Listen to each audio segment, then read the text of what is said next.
So we are studying this text. So we will finish chapter number 2 today. So we will finish all the transmissions and teaching, things like that. It's chapter number 2. This is the special for purifying the mind. So for purifying the mind, we have to recognize the mind. But we are not talking about ordinary mind. We are talking about how to recognize our nature of the mind and our clear, pristine awareness mind. And in order to recognize mind, so we have to study about this text. Great Indian master, Shantideva, is a great master, who practiced this text and who concentrate, and he was able to recognize his nature of the mind, and he was able to become Bodhisattva, an enlightened being. Because from Buddhist perspective, we we believe everyone have the Buddha nature. We believe everyone has Buddha potential, seed of Buddha, and everyone has seed of compassion, seed of loving kindness, seed of altruistic mind. So there's no question about, but the question is whether we will recognize this seed of compassion, seed of loving kindness, and seed of altruistic mind. So that's the question, because because we are not recognizing this clear, pristine awareness mind, because the fundamental foundation of understanding mind is the wisdom, wisdom. So because we believe the ignorance obscure to see our clear nature of the mind. So wisdom is not something natural, spontaneous. It comes from the effort, but effort comes from the interest about advantage of the wisdom and the disadvantage of the fundamental ignorance, stupid mind. So one is fundamentally ignorant, is stupid mind, and the wisdom is very intelligent. You know what I mean? Wisdom is just like, these two are just like blind. One see very clearly, like one is blind person, one is open the eye and see everything very clearly. So the wisdom is something like you see very clearly, and the ignorance is something like blind person. So you can't see. So if you can't see, you make mistake. You must be confused because you're not seeing. So wisdom is kind of like eyes. You see everything very clearly. I can see you.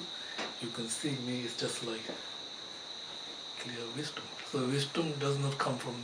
It is not spontaneous. It comes from the effort. So it comes from the interest about wisdom. So therefore, this chapter number 2 is very, very good. Great Indian master Shantideva explained about how to purify our mind. In order to purify our mind, we need foundation, which is understanding wisdom. Advantage, what is the advantage of the wisdom, and what is the disadvantage of the fundamental ignorance. So these two are big differences. One see very clearly, one see not clearly. So if you understand, and if you believe wisdom is the foundation to understand the mind, then you will put more effort and you will use more reason to produce wisdom more and more. And then you will use more reason how this ignorance, fundamental ignorance is stupid, and how fundamental ignorance confuse our life, and kind of like making 2-point mind, appearance something because of ignorance, because of fundamental ignorance, we always concentrate on the appearance of the object. And almost like 80%, our mind focus on the appearance of the object. And we are not seeing the actual reality of the object. Maybe 20%. If you see 50% appearance and 50% reality, very different mind. If your mind believes 90% appearance, 10% reality, big differences, you know what I mean? So the fundamental ignorance is making our mind confused. Means 2 points: appearance and the reality. You know, appearance. So most time, you know, what happens is people like us, you know, something happened, we focus on the appearance of the object and not thinking about the reality. So more we use the logic and reason, we will be able to see that the ignorance is something harmful. It is real enemy, you know, it's not like we are not talking about external enemy. You know, external enemy, we can make friend, you know what I mean. It's not 24 hours enemy, you know. External enemy is not 24 hours enemy. Because when you may have enemy, is not 24 hours enemy, you know. And you can also make friend with enemy, you know. Sometimes we can see very clearly, you know. Enemies change into friend, friend change into enemy, you know. This is it. We see a lot, you know. We experience a lot, you know, how much friend we have turned to enemy, you know. How much enemy we have turned to friend. This is our own experience. So external enemy have this kind of quality. But the internal enemy is totally different, you know. It is 24 hours enemy, you know. It is, you can never make friend with internal enemy, you know what I mean. External enemy you can make friend, right? You can make friend. And you can escape, you know. If enemy here, you will go to Sydney. Somewhere you can escape from there. These are the quality of the external enemy. But the internal enemy doesn't matter. No matter wherever you go, always with you.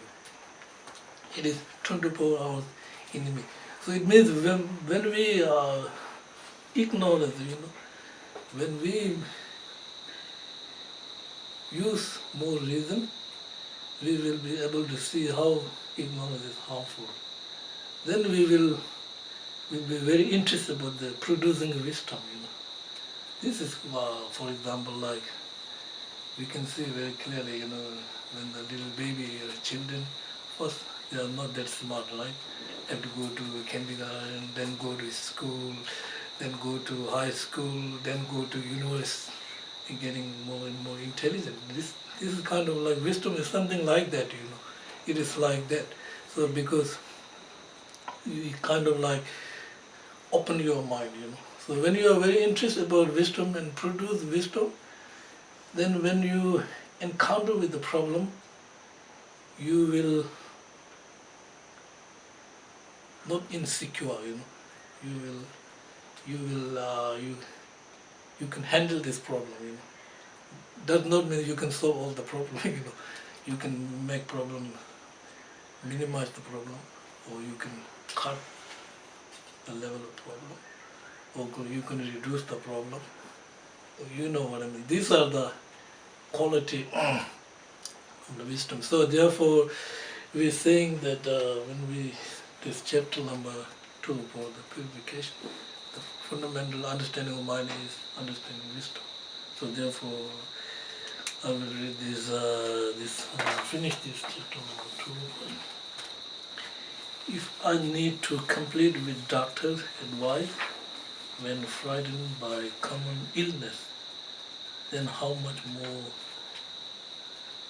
when perpetually deceived by the manifold agitation of desire and so forth.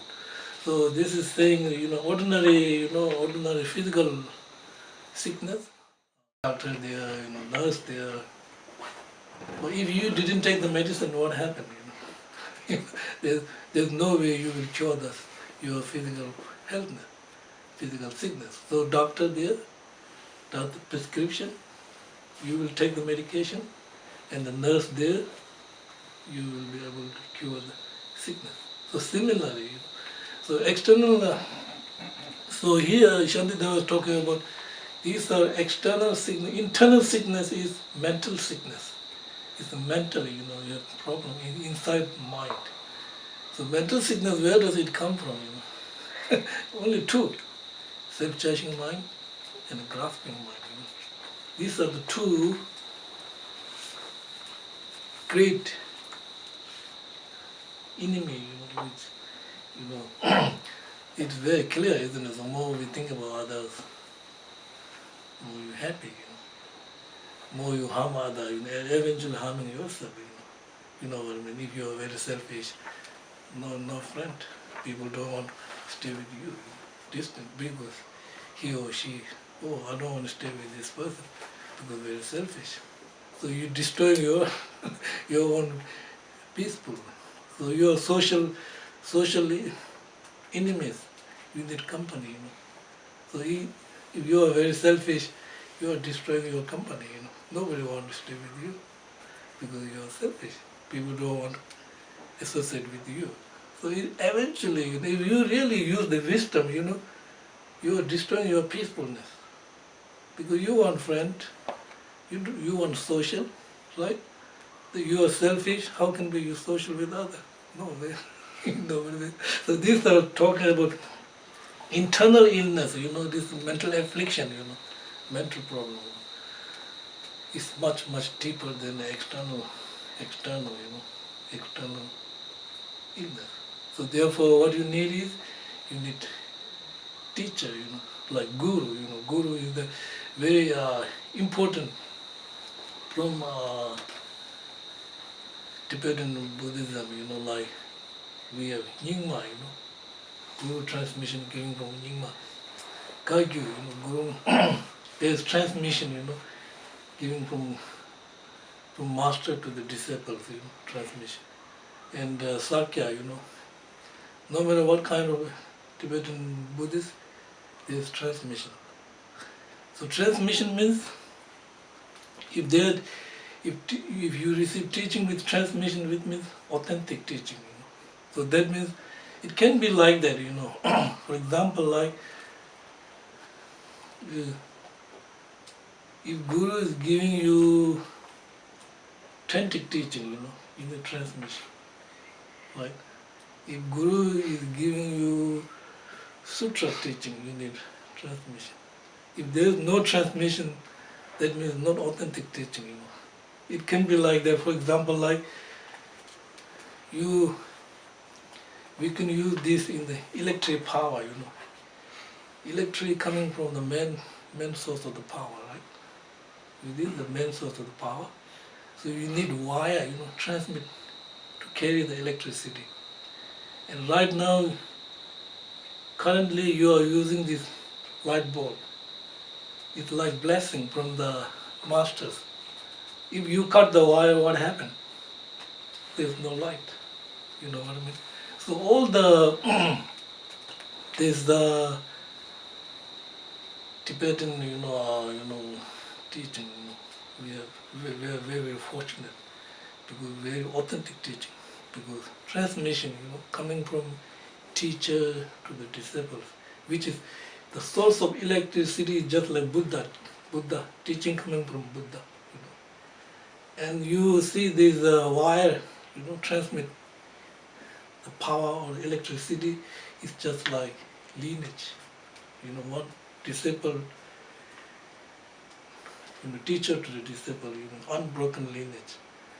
And then there is light, like you use currently, using your light is kind of like you will receive blessing. And open your mind because of the blessing of the Lama, blessing of your Guru. There is expression in Tibet saying, if the son of disciples, right, faith and devotion does not, if the son of the disciple, the son of the This is faith and devotion does not touch the snowy mountain, snowy mountain, then the waves of the inspiration blessing will not follow down. You know what I mean? It means you really want to receive teaching, you need faith in deep conviction. Because faith and deep conviction, you will receive blessing from the lineage gurus. When you receive blessing through that way, it's much easier you to purify the mind and cultivate the positive energy. If there's no lineage just like that, just like wire cut, there's no light, electricity. You see the electricity is coming from the main source and wire transmit electricity, and currently we use the light bulb because of this. So in these teachings it's a very transmissions. This is the meaning of transmission. Transmission is something like that. I may tell you this story like the Naropa, great master, Naropa. So one day he was studying in the university in India, he was reading texts, texts. And then there appears, the manifestation of Vajra Yogini, a very old woman. She asked, "What are you reading?" And he is reading certain text. And she asked, "Do you understand the text?" And Narabha, "Of course I do understand, And she said, "Word or meaning? Meaning, word or meaning?" And Narabha said, "I understand the word, this word." And then she was so joy and very happy and dancing and laughing all the time. And then he added another word. "No, I do understand the meaning, I do understand the meaning." He added extra words. "I do." First he said, "I understand the word." And then she was overjoyed and so happy, dancing and laughing. And then he added one, "Oh, I understand the meaning too." Then she cried, crying.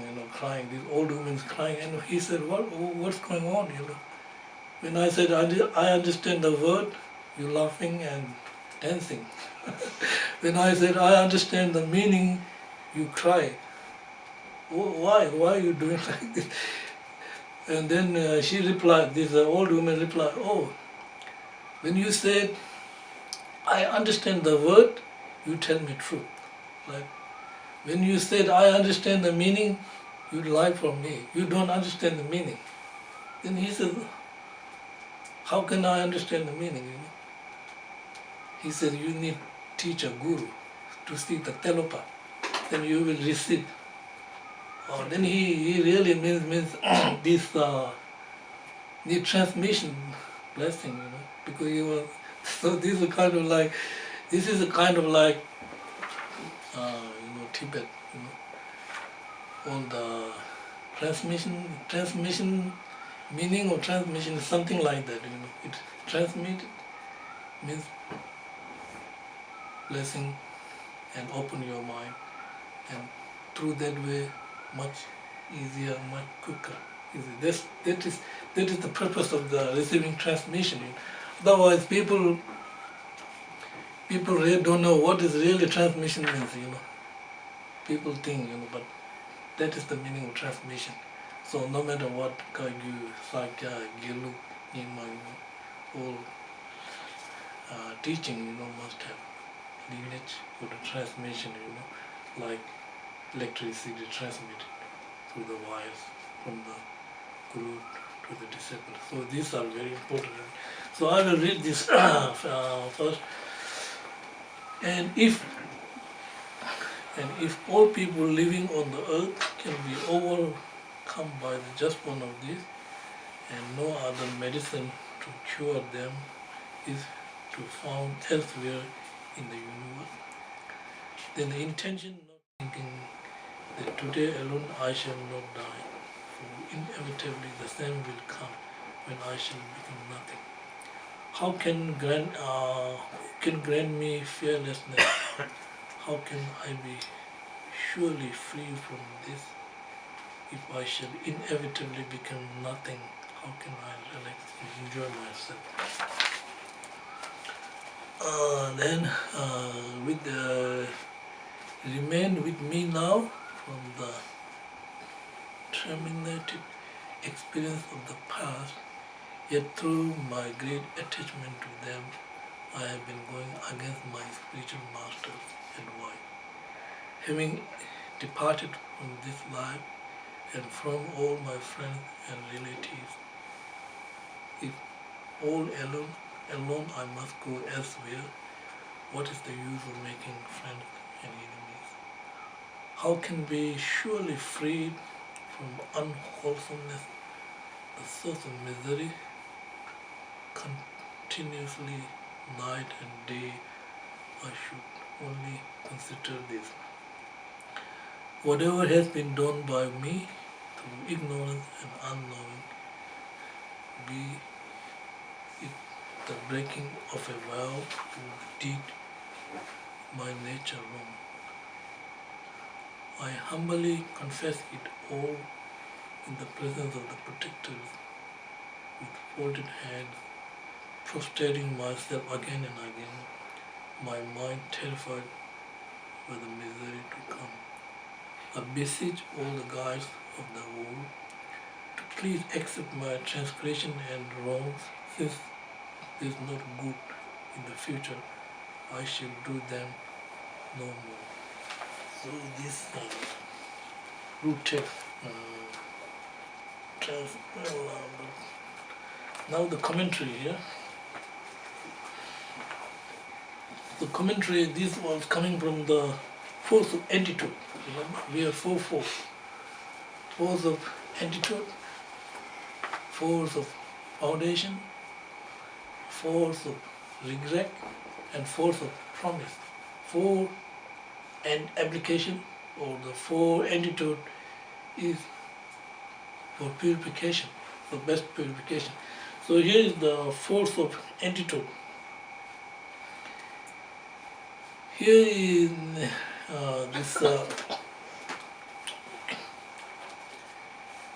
here next is our expanded explanation of the third of the four forces. The force of activity of applying an antidote. There are two parts. The number one is reason why it is fitting for you to make effort and purify yourself of your bad deeds. And number two is why it is fitting to do so quickly. The first, the reason why it is fitting for you to make effort purifying yourself of your bad deed. First of these has 2 points. Number one is using the metaphor, example of a patient in order to demonstrate why you must purify yourself of your bad deeds quickly. And number two is using the example or the metaphor of clip to demonstrate why you must purify yourself. The former of this contains 3 sections. Number one is setting for the metaphor and what it refers to. Number two is a description of the very serious problem caused by the illness of the 3 poisons. And the number 3 is and of the rarity of medicine used to cure them. And then finally, why it is therefore appropriate to follow the advice of the supreme physician and the teacher. Here is the commentary. Even in the case where you are endangered by some normal illness, that where the components such as vein or bile within your body are in a state of disturbance, you have reason to fear this might be fatal. You must still follow the advice of the physician or the doctor as a method for curing your disease. People like you and I can have been in the clutch of the greatest and most chronic disease of all these three poisons of leaking things, and the rest constantly with no beginning. And there are diseases which acts as the source of many thousands of millions of evils. If we would listen to the advice of the physicians, in the case of normal disease, then there is no need to mention how fitting it would be for us to follow the antidote that has been prescribed for by the highest of all physicians, by the victorious Buddha, as an antidote for removing our sickness. Therefore, it is fitting for us to make great effort in applying the antidote for negative deeds. Even single instead of these deeds, such as anger and a Bodhisattva, is enough to waste all the human beings living in our world. That is, to send them to the hell when they could ever find an antidote other than the holy words that impart teachings such as how to practice the path. Where could you find any other medicine for treating these great harm? You could search everywhere, even in the realms of the worldly God named Pure One or other such things, but still never find another, and that it is extremely rare. So it means it's extremely rare to meet the Dharma, especially in the West. Very, very fortunate, because it's not easy to meet Dharma, and also not easy, like people are very not easy to practice. It is very important. To meet the Dharma is extremely good, but expectation is no good. You expect very quickly result. That's the no point, isn't it? So it's no expectation. You meet the Dharma, but step by step, study, learn, and gradually, and you will prove your mind. You prove your mind means we can see, huge improvement. The Dharma means harmonious, harmonious between relatives, harmonious between family. This is Dharma. So you see, oh, I remember I was a very angry man. Now I'm much better. I remember I have very strong jealousy. Now I'm better. I remember I all kinds of So Dharma is not something like. Dharma means harmonious, making harmony between family. This great improvement of Dharma, making harmony between children and parents, friends. All these are Dharma. Dharma is, oh, last year I was very angry. This year better. That's Dharma, improvement. Dharma, this is kind of like Dharma, harmonious improvement, isn't it? So it means that it is very difficult to meet the Dharma, but very difficult to practice. Very difficult to practice, but it is worthwhile to do the practice, because we all want temporary and ultimate happiness. Nobody wants pain, suffering. So pain, suffering is merely coming from the mind. It's coming from the deluded mind, unsubdued mind, confused mind. So when we study Dharma, it will dispel our confusions, one step by step, So this is the Shannon I was talking about. Here is the third point. The omniscient one is the physician for this illness.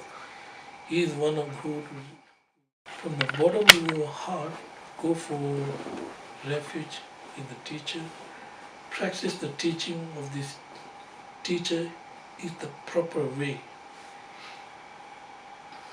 The person must be very cautious when there is any danger of falling even from one of those small or ordinary cliffs, when you're walking on ordinary cliffs, you must be very cautious.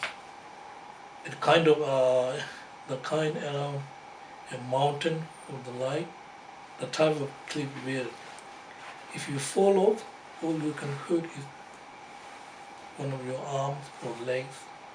There's no need to say then you must be cautious about the kind of cliffs, such as one which is 32,000 high feet, about 154,000 miles.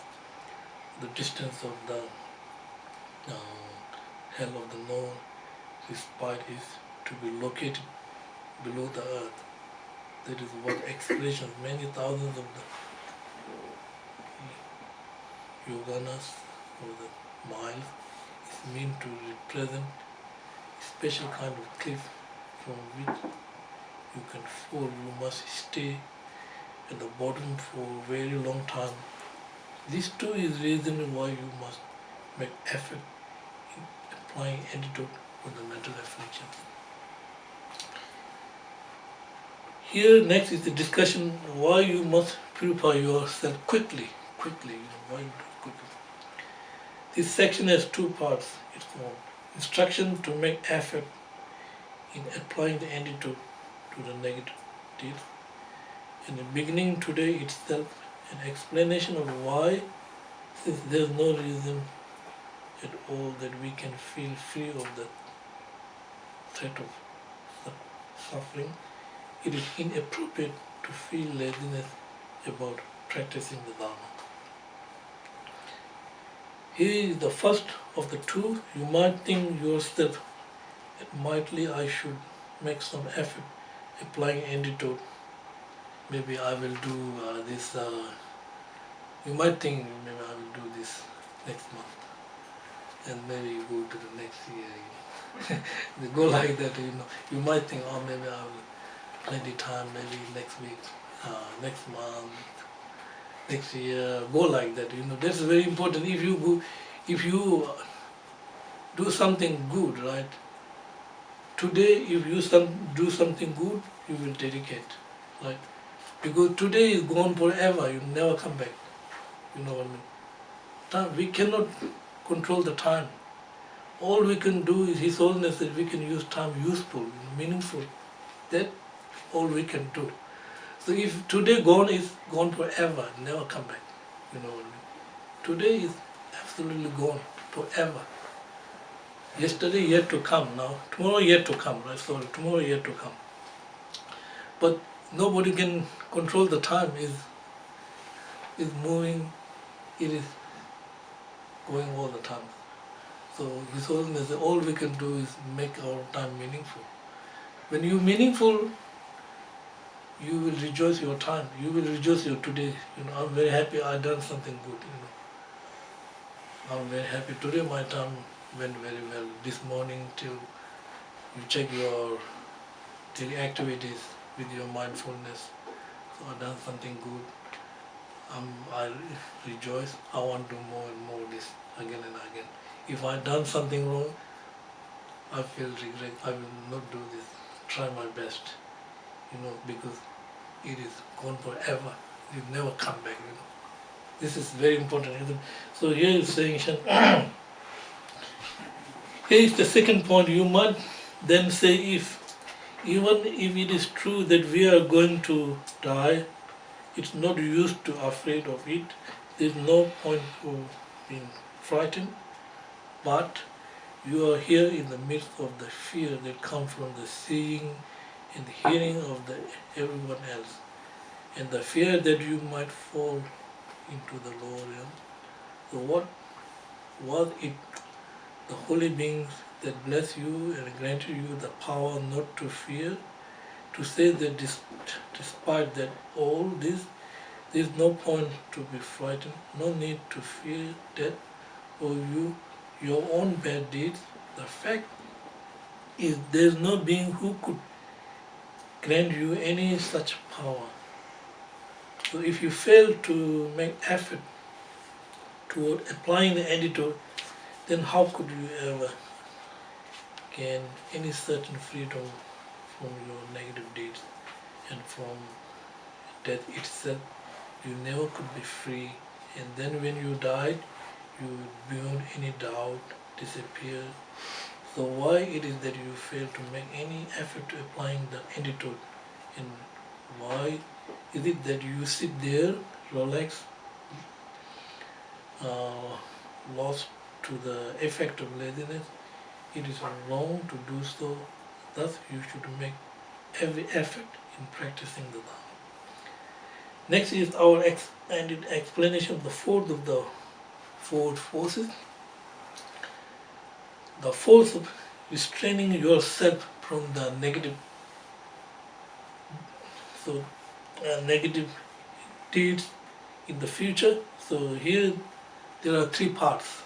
Number one is restraining yourself from negative actions because you're feeling of regret. Number two is purifying yourself what you have already done. And number three is pledging to restrain from the negative actions. Three categories. Which is, there are two sections to the first of this part. First of the two sections. Giving up bad deeds which are meaningless, and making effort day and night to practice the method freeing oneself from negative actions. The first action has two steps. One, why being attached by one possession is so inappropriate, since they are no way reliable, and why it is wrong to be attached to the relatives in life. Here is the first one. All of the possessions you have enjoyed up this point in the cycle of suffering have been unreliable. That's why they have fallen apart and weak. Can we say that among those possessions which you still have now, there are any further one which have any essence? No one at all, and yet all because of your craving and attachment to this object with no essence, you have acted against the wishes of your Lama and committed negative deeds. You must feel regret for this. This is number one. Number two is, here is the second point. You are going to have give up everything. This means body you have. Why you are alive? And just for your friends, relatives, as well as, and then you will have to go alone to who knows where, that is, to place which you cannot know from sure. And so what is the use of any of your friends? They can be of no help at all, and thus it is wrong for you to feel any attachment for them. Here next point is making effort night and day. Suffering of the health and life come from negative actions such as taking life. As such, it is feeling that you spend all your time, day and night, devoted only to contemplation of the good and bad deeds, or the principle of actions and their consequences, thinking to yourself, how can I gain definite freedom from all this suffering? If you are unable to find with certainty, if you are unable to contemplate deep within your heart the principle of action and their consequences, then you will never be able to grasp with any certainty and any kind of certainty which please the victorious and spiritual teaching of all. Therefore, it is right you make great effort in all things. These are certain people who claim to reach the point where they grasp emptiness clearly, and you still do not consider the principal actions and their consequences to be of any importance. This is obviously completely misunderstanding and reflect a failure to grasp clearly perfection. Here is the next part of how you guys feel boring. Good. This is the reading the commentary of the Geshe La Ngawang Gedun is one of them. About yourself that you have already done.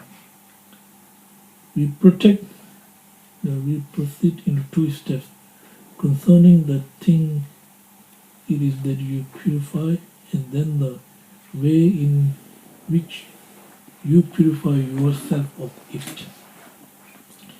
You purify yourself of these deeds which are wrong by nature,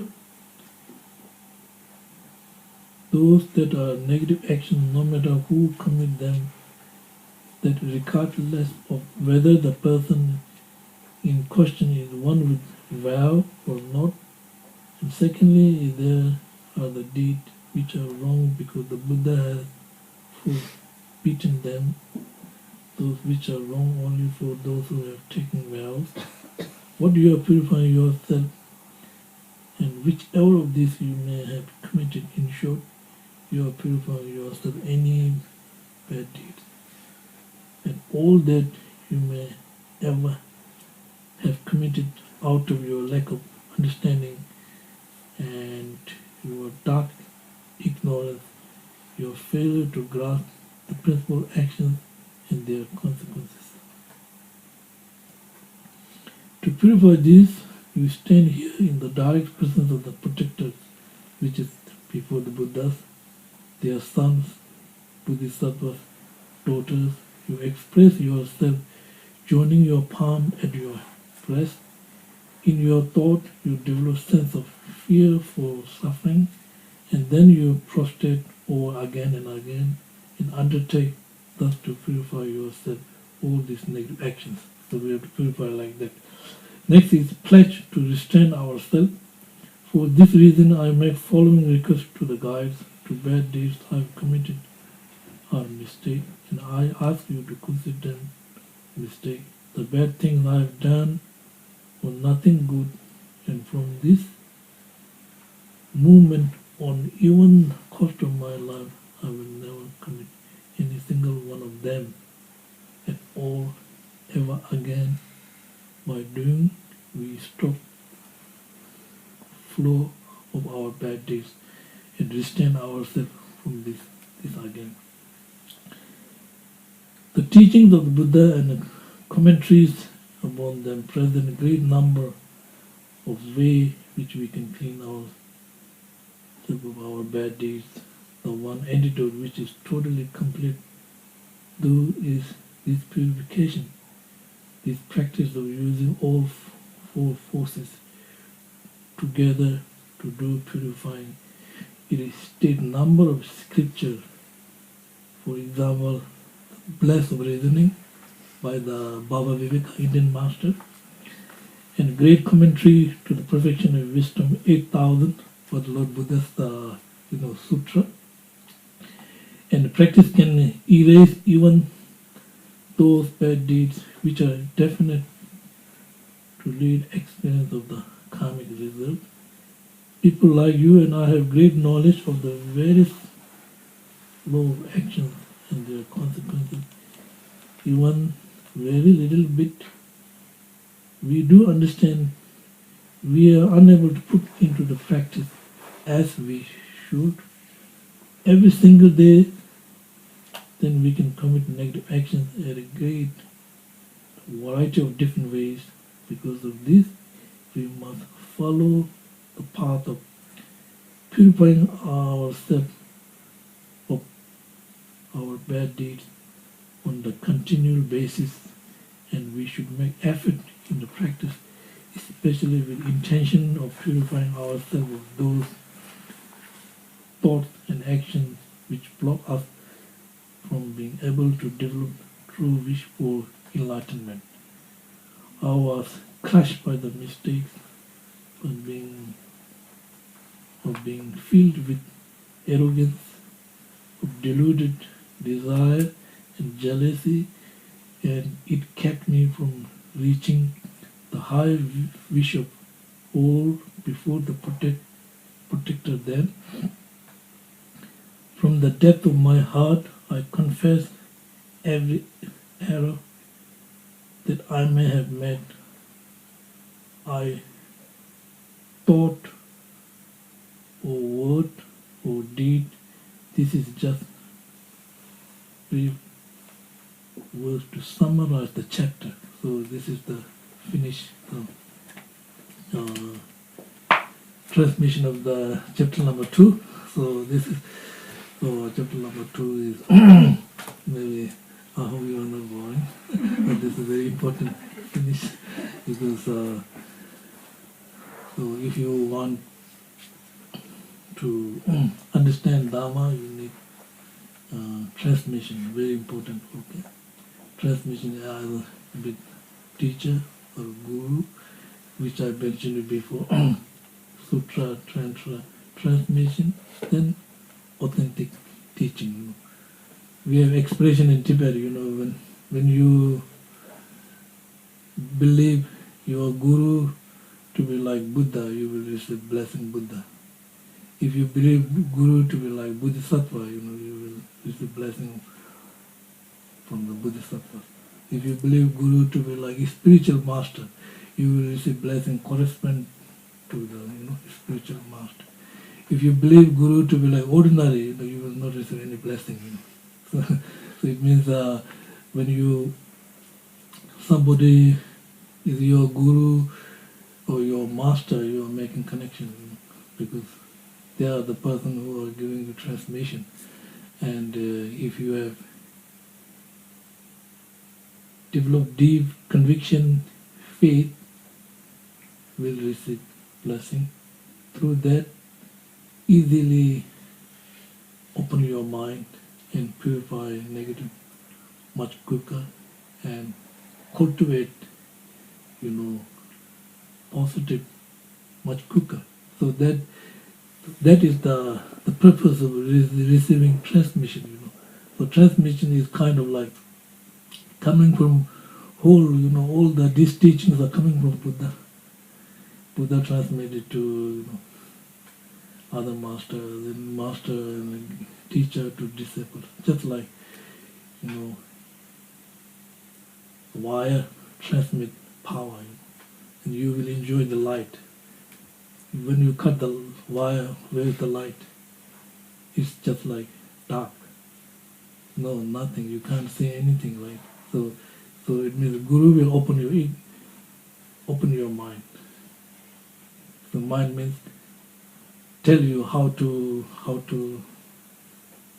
understand the mind, how to recognize this pure nature of mind, isn't it? So it means we all have this pure mind. So we don't have to make shape nice. All we have to do is just catch and recognize them. You know what I mean? It's just like beautiful horse. You don't have to make horse beauty. All you have to do is just catch the horse. That beautiful horse there, you don't have to make the beauty of the horse. What you have to do is you have to catch the horse. That's the point. So similarly, beauty is within inside our, this pure mind is within us. All we have to do is we have to recognize them. If we do not recognize, then we are just like Shantideva said, maybe very poor family,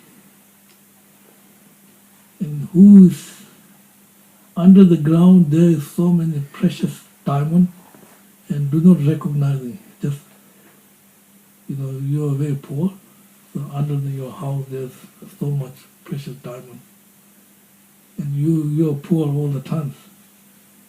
You don't have to make shape diamond. All you have to do is you just dig the house and find the diamond. You become rich. You don't making shape for the diamond, right? Which is precious value. So similarly, we all have this precious mind, and we all have Buddha nature. We all have potential Buddha nature and developing Buddha nature.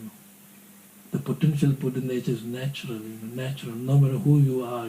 Developing Buddha nature, we need to see the potential Buddha nature, we know the developing Buddha nature. The developing Buddha natures are just like compassion, loving kindness, altruistic mind, and concentration, affect, all these are like developing potential. So the sun, the sky, when the sky is clouded, we never see sun. When the sky open a little bit and sunshine, dispel a little bit, and when all the clouds gone, it's just pure and clear. So similarly, mind is something like that. Mind is clouded with this negative imprint, afflictive emotion. We have to clean the mind. We have to polish the mind, Polish the mind, just like when you polish your shoes, in the army, more you polish, more shine, like in India, army, police officer, shoe polishing, more you polish, more shine. So more you polish our mind, more we see our mind. Okay, thank you.